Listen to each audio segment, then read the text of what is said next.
계시록 11장 말씀 함께 봅니다. 계시록 11장 1절에서 19절.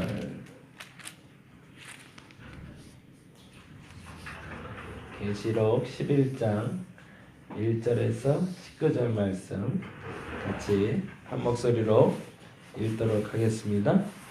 또 내게 지팡이 같은 갈대를 주며 말하기를 일어나서 하나님의 성전과 제단과 그 안에서 경배하는 자들을 측량하되 성전 바깥 마당은 측량하지 말고 그냥 두라. 이것은 이방인에게 주었은즉 그들이 거룩한 성을 42달 동안 짓밟으리라. 내가 나의 두 증인에게 권세를 주리니 그들이 붉은 베옷을 입고 1260일을 예언하리라. 그들은 이 땅에 주 앞에 서 있는 두 감람나무와 두 촛대니 만일 누구든지 그들을 해하고자 하면 그들의 입에서 불이 나와서 그들의 원수를 삼켜버릴 것이요 누구든지 그들을 해하고자 하면 반드시 그와 같이 죽임을 당하리라. 그들이 권능을 가지고 하늘을 닫아 그 예언하는 날 동안 비가 오지 못하게 하고 또 권능을 가지고 물을 피로 변하게 하고 아무 때든지 원하는 대로 여러 가지 재앙으로 땅을 치리로다.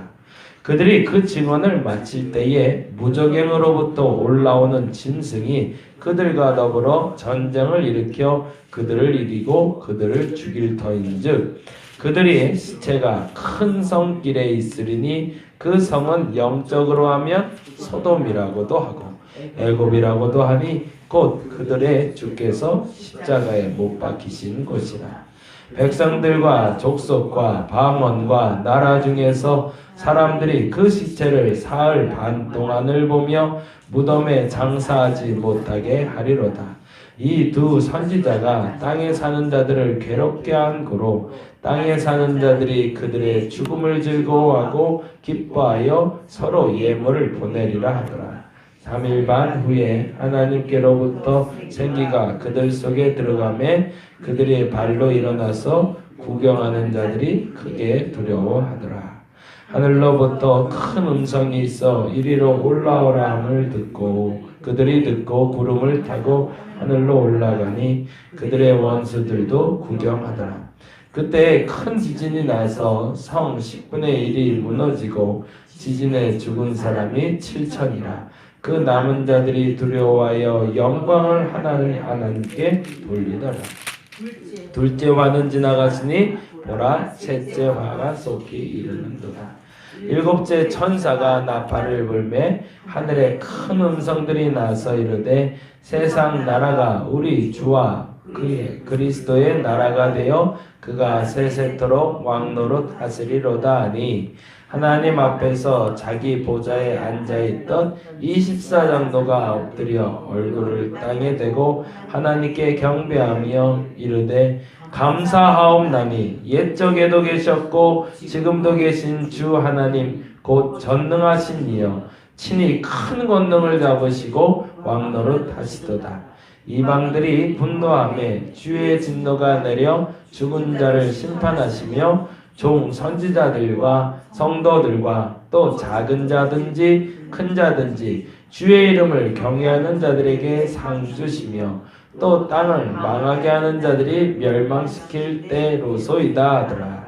이에 하늘에 있는 하나님의 성전이 열리니 성전 안에 하나님의 언약궤가 보이며 또 번개와 음성들과 우레와 지진과 큰 우박이 있더라. 아멘. 아멘. 잘 쫓아오고 계시죠? 이게 8장 13절 한번 볼까요? 8장 13절. 8장 13절에 보면 7 나팔 중에 5째 나팔이 불리는 장면이 나와요. 그러면서 이렇게 얘기 나옵니다. 같이 읽어볼까요? 8장 13절 네 번째 천사가 나팔을 불면서 13절에 독수리가 큰 소리를 일으켜 말합니다. 같이 읽어봅니다. 내가 또 보고 들으니 공중에 날아가는 독수리가 큰 소리를 이르되 땅에 사는 자들에게 화가 있으리니 이는 새 천사들이 불어야 할 나팔 소리가 남아 있음이로다 하더라 라고 되어 있잖아요. 그래서 화에다 좀 동그라미를 해 놓으시고요. 이 넷째 천사가 나팔을 부는 그 순간부터 다섯째, 여섯째, 일곱째 화에 대해서 내가 설명하겠다라고 지금 얘기하고 있는 겁니다. 그래서 첫 번째 화는 다섯째 천사가 나팔을 불 때 왔고, 두 번째 화는 여섯째 천사가 나팔을 불 때 왔고, 그리고 일곱째 화는 일곱째 천사가 나팔 불 때 올 때라는 전제가 이 8장 13절에 적혀 있는 거고요. 그 얘기에 대해서 11장 14절에 이렇게 기록하고 있는 거죠. 11장 14절 볼까요? 11장 14절 말씀 같이 한번 읽어봅니다. 둘째 화는 지나갔으나 보라 셋째 화가 속히 이르는도다. 그래서 요게 이제 조금 점증법이라고 그러잖아요. 점점 화, 그러니까 고난이 세지는 거예요. 첫 번째 다섯째 나팔 올 때는 조금 좀 경한 고난이었다면 그 다음에 조금 강한, 그 다음에 조금 강한 고난이 온다는 건데요. 지금 이 시기에 대해서는 우리는 아무도 모릅니다.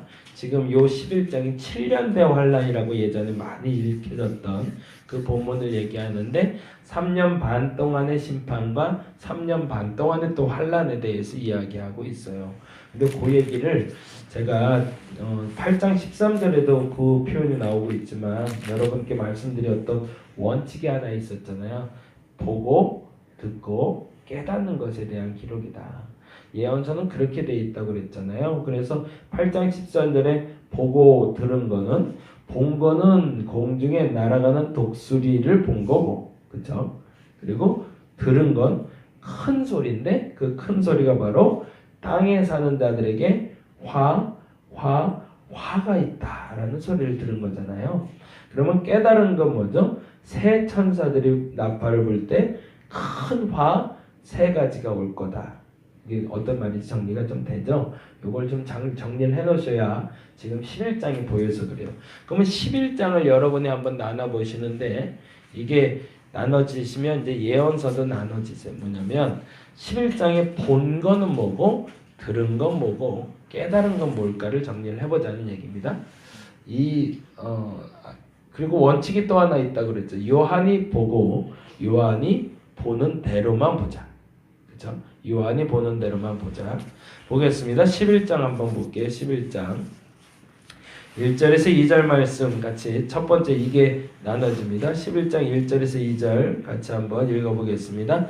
또 내게 지팡이 같은 갈대를 주며 말하기를 일어나서 하나님의 성전과 제단과 그 안에서 경배하는 자들을 측량하되 성전 바깥 마당은 측량하지 말고 그냥 두라. 이것은 이방인에게 주었은즉 그들이 거룩한 성을 42달 동안 짓밟으리라.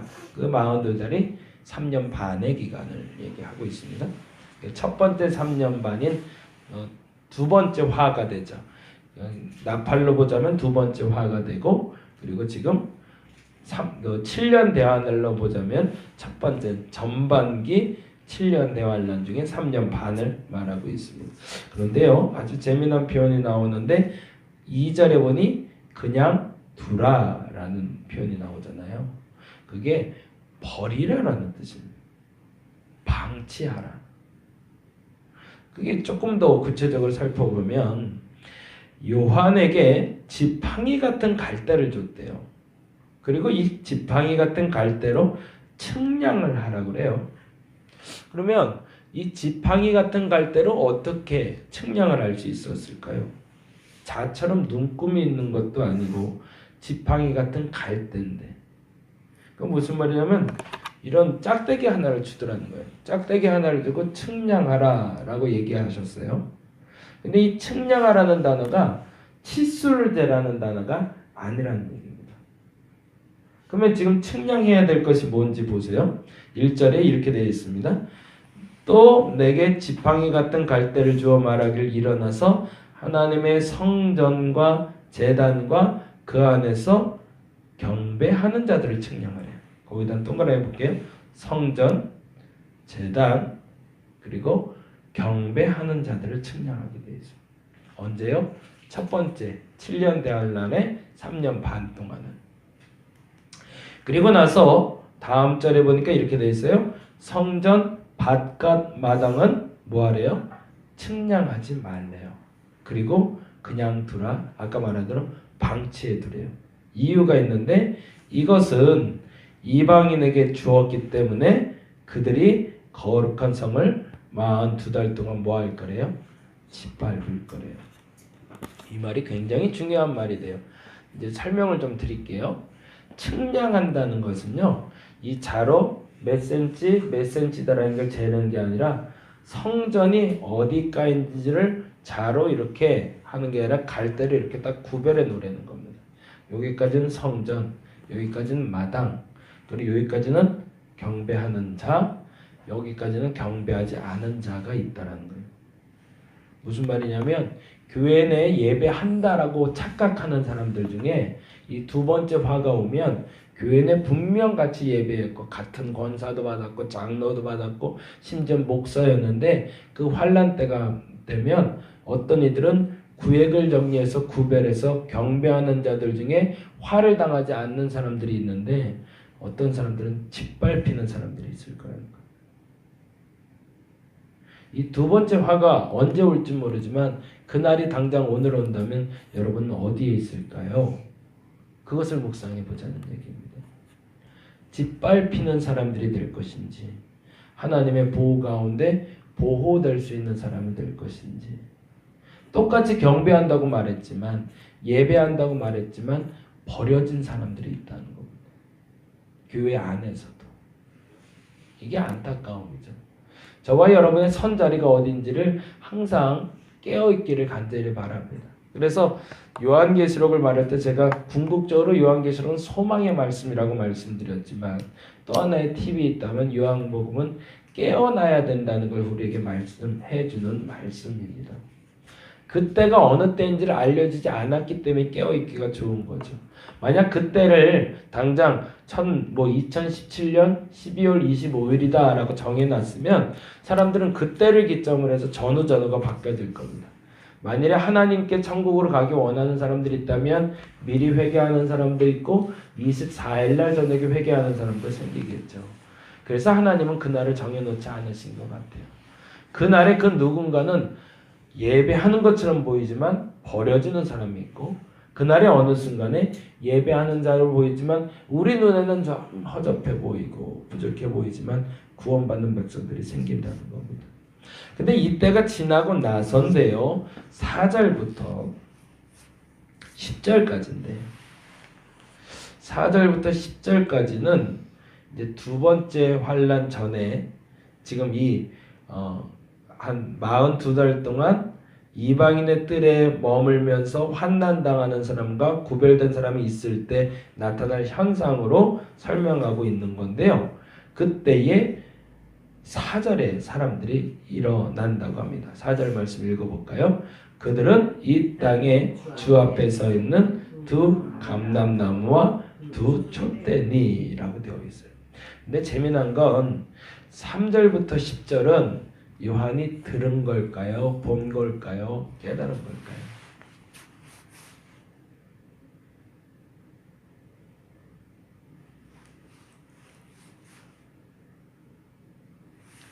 (11장) 3절부터 10절까지는 본 것이 아니라 들은 겁니다.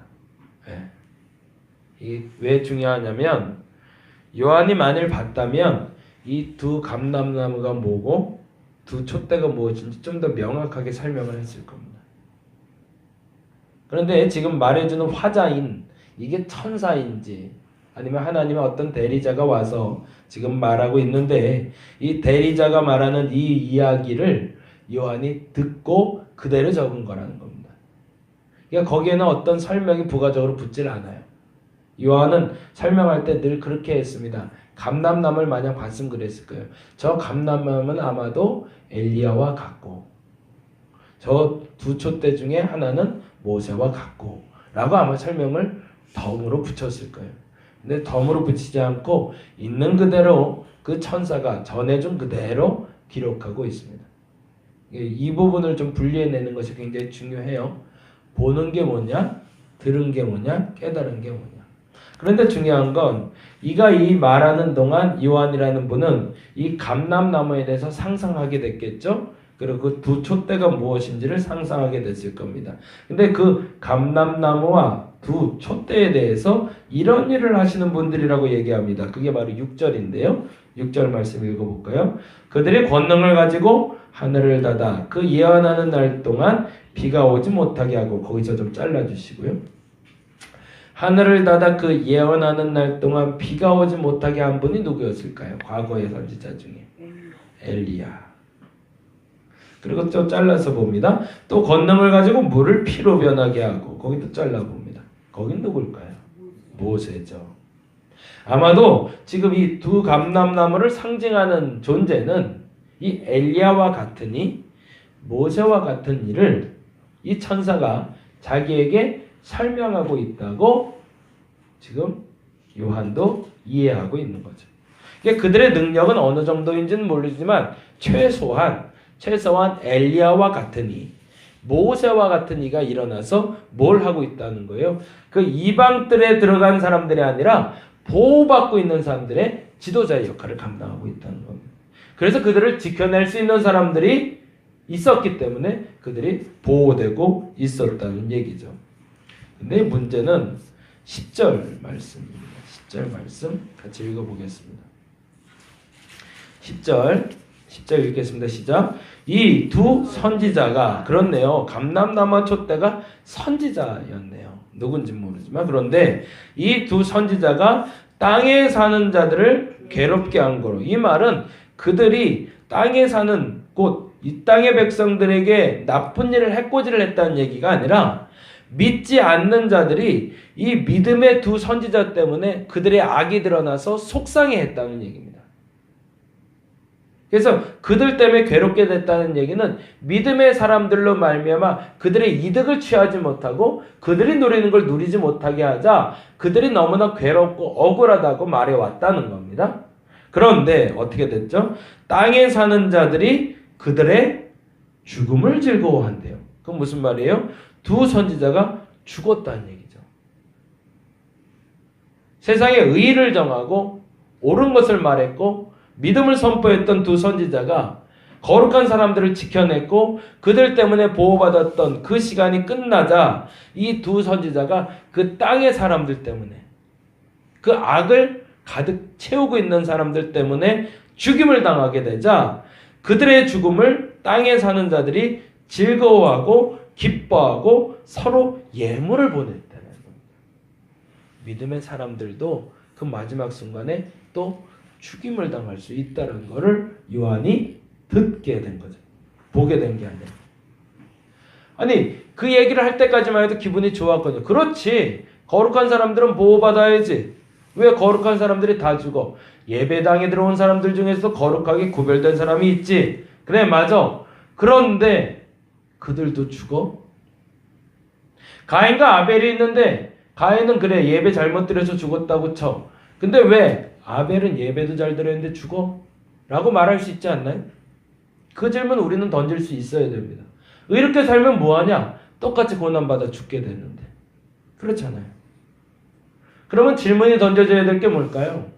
가인은 그래 죄를 지어서 쫓겨났다고 치지만 그러면 아벨은 죽은다면 어떻게 되는 거야?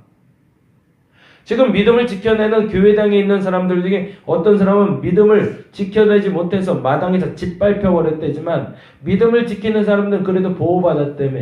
근데 그들이 셋째 화를 당할 때 이들까지 죽어버리면 도대체 이 죽은 사람들은 어떻게 될까가 궁금해지잖아요. 그러자 요한 눈에 보인 게 그 다음 절입니다. 그게 바로 11절입니다. 아니 그 두 선지자까지 죽어버리면 어떻게 해요 하나님? 이라는 질문을 던졌겠죠 요한이. 그러자 이제 보여주십니다. 아까 3절에서 11절에는 듣는 거라고 그랬잖아요. 그렇게 듣고 나다 보니까 답답해지는 거죠. 그 두 선지자 그러면 닫으면 어떻게 되는 거예요? 그렇게 죽으면 안 되잖아요. 아벨도 그렇게 죽는 게 아니잖아요. 하나님 그 다음은 어떻게 돼요? 라고 얘기했더니 요한에게 보여주십니다. 뭐라고 보여주는지 볼게요. 11절 같이 한번 읽어보겠습니다. 3일 반 후에 하나님께로부터 3일 반이 중요한 이유는 뭐냐면요. 이스라엘도 그렇고 우리나라도 그렇고 똑같이 사람이 죽는 거를 하루를 가지고 기준을 잡지 않습니다. 사람은 하루 만에 살아갈 수가 있어요. 그래서 입관식을 하루가 지나서 하는 이유가 있습니다. 24시간이 지나서 입관을 하는, 관을 닫아버리는 이유는 하루가 지나고 우린 죽었다 생각했지만 24일 만에 다시 도로 살아날 수 있기 때문에 그렇습니다. 3일 반이 지났다는 얘기는 아예 죽었다는 얘기예요. 인간의 노력으로는 살아날 수 없는 상태가 됐다라는 얘기입니다. 그런데 어떤 일이 벌어졌대요? 3일 반 후에 하나님께로부터, 그렇죠. 인간으로서는 살릴 수 없는 때가 되었는데 그 두 선지자를 누가? 하나님이 뭐예요? 생기가 그들 속에 들어가니 어떻게 된다? 그들이 발로 일어서서 구경하는 자들이 크게 두려워하대. 진짜 죽었는데 죽을 뻔하다 살아난 것도 아니라 입관까지 끝냈는데 이젠 더 이상 가망이 없다 여겨졌는데 어떻게 됐대요? 하나님께로부터 생기가 나오더래요. 그때야 비로소 그러면서 하나님이 그들 속에 들어가서 그들의 발로 스스로 일어서게 만들어 주신다는 겁니다. 믿음의 사람들을 버리지 않는다는 것을 요한이 보게 된 거죠. 들었을 땐 답답했는데 듣고 나서 보니까 이제는 속이 시원한 겁니다. 그리고 나서 이렇게 얘기합니다. 12절 13절입니다. 12절 13절 읽어보겠습니다. 하늘로부터 큰 음성이 있어 이리로 올라오라 함을 그들이 듣고 구름을 타고 하늘로 올라가니 그들의 원수들도 구경하더라. 정말 승천까지 일어나고 있음을 알게 된 거죠. 그리고 나 13절 그때 큰 지진이 나서 성 10분의 1이 무너지고 지진이 죽은 사람이 그들이 남은 자를 두려워요.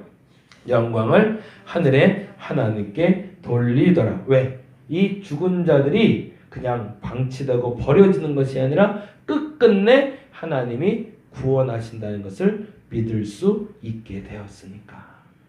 이 두 선지자가 다시 살아난 것처럼 우리도 그렇게 되리라는 걸 믿으니까 나는 이제 하늘의 하나님께 영광을 돌리겠다고 남아있는 자들이 믿음을 선포하게 된다는 겁니다. 그리고 비로소 둘째 화가 지나가고 셋째 화가 이르게 된다. 그 무슨 말이에요? 이 두 선지자가 그렇게 된 것처럼 나도 그렇게 될 줄을 믿게 되고 나서 비로소 더 악한, 더 무시무시한 화가 우리에게 임할 수 있다라는 거죠. 근데 그럼 뭐예요? 두려워하라는 건가요? 소망을 가지라는 얘기인가요? 소망을 가지라는 얘기죠. 그러니 너희는 소망을 가져라. 아벨은 버려지지 않았다. 비록 가인의 한 번 치는 돌에 맞아 죽었지만 그 아벨의 피를 내가 기억했던 것처럼 지금 믿음의 사람들이라 여겨졌고 그 악한 세상에서 그 의를 드러냈던 사람이 죽임을 당하여 세상 사람들이 기뻐한다 할지라도 진짜 죽었지만 하나님의 생기가 들어가 다시 살아나게 될 것이다. 그러니 소망을 잃지 마라. 얼마나 어려워야 끝이라고 여겨지실까요? 아직 끝이 아닙니다. 그러나 더 중요한 건 그 어려움 끝에 하나님 반드시 소망이 있습니다. 저와 여러분이 그 소망이 이를 때까지 멈추지 않기를 간절히 바랍니다. 죽은 자도 살리시는 하나님, 그 하나님이 바로 여러분의 하나님임을 진짜로 믿으시기를 간절히 바랍니다. 기도하겠습니다. 우리 하나님 멈추지 않으십니다. 사람들은 끝났다고 여겨집니다. 이제 다 끝났지 뭐 저렇게 죽어버렸으니 뭐 이제 아무것도 할 수 없지 뭐 이제 어떡하냐 큰일 났다라고 여겨지는 방치된 시간들이 끝나고 나면 하나님의 생기가 들어옵니다.